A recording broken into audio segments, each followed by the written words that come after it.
పోచారం మండలం పొదలకంట గ్రామంలో వెలిసిన శ్రీ సద్గురు శర్వాంబ దేవి 14వ వార్షికోత్సవ వేడుకలు సోమనాథ్ స్వామి ఆధ్వర్యంలో ఘనంగా జరిగాయి. ఈ వేడుకలకు శ్రీ శ్రీ సాగరానంద తాత ముఖ్య అతిథులుగా హాజరయ్యారు. వేడుకల్లో భాగంగా శర్వాంబ దేవి వీరభద్ర స్వాముల చిత్రపటాలకు ప్రత్యేక పూజలు నిర్వహించారు.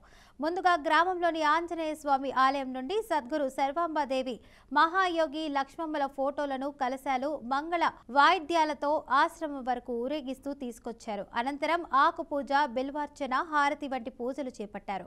పాము, తేలు, చెర్రి లాంటి విషపురుగులు ఏవి కాటేసినా ఈ ఆశ్రమంలో కేవలం మంత్ర స్పర్శతో నయం చేయటం ఇక్కడి ప్రత్యేకత. పాము కాటుకి గురైన వ్యక్తులు ఈ ఆశ్రమంలో శర్వాంబాదేవి వీరభద్ర స్వామికి మొక్కుకొని విభూది రాసుకుంటే బాగవుతుందని భక్తుల నమ్మకం.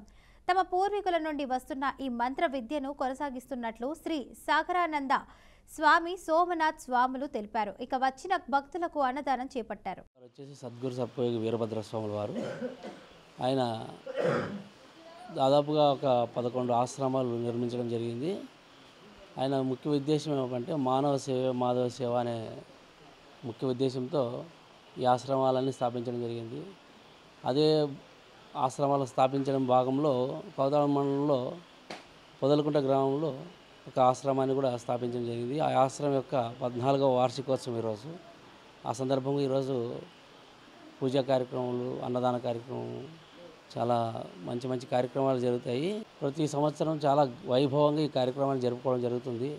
ముఖ్యంగా ఇది చెడుగురికి ఎరితాత ఆయన సాంప్రదాయంలో శర్వాంబాదేవి అని మా పూర్వీకురాలు ఆమె ఆశీర్వాదంతో ఇక్కడ శ్రీ సద్గురు సర్పయోగి వీరభద్ర స్వాముల వారి ఆశ్రమాలన్నీ స్థాపించడం జరిగింది. తదనంతరం ఇప్పుడు మేము ఈ కార్యక్రమాలన్నీ ప్రతి సంవత్సరం నడుపుతూ ఉంటాము. కావున ఈ కార్యక్రమాలకన్నిటికీ ముఖ్యంగా మేమంతా నిర్వాహకులై ఈ కార్యక్రమాలని బాగా వైభవంగా జరపడం జరుగుతుంది. అలాగే ఇక్కడ ముఖ్య ఉద్దేశం ఏంటంటే పాము గరిచిన, తేలు గరిచిన మంత్రస్పర్శతోనే ఉచిత వైద్యంగా మేము చేయడం జరుగుతుంది. 2011లో శ్రీ శ్రీ సద్గురు శర్వాంబాదేవి ఆశ్రమం స్థాపితమైంది. దానికి మూల కారకుడు శ్రీ శ్రీ సద్గురు సర్పయోగి వీరభద్ర స్వాముల వారు. అక్కడి నుంచి ఈ రోజు వరకు 15 సంవత్సరాలు అయింది. ఇక్కడ విశేషం ఏమంటే ప్రతి ఒక్క మనిషికి పాము, తేలు, ప్రతి ఒక్క జంతువు కొరికితే దానికి పరిష్కారం ఇచ్చేదానికి ఆస్కారం ఉంది. అది వచ్చేసి చెట్టు శ్యామ కాదు, మంత్రము ఉపదేశము. మంత్రంతోనే చేస్తున్నాం. చెవులో పిండేది, ముక్కులో పిండేది, నోట్లో వేసేది ఏముండదు.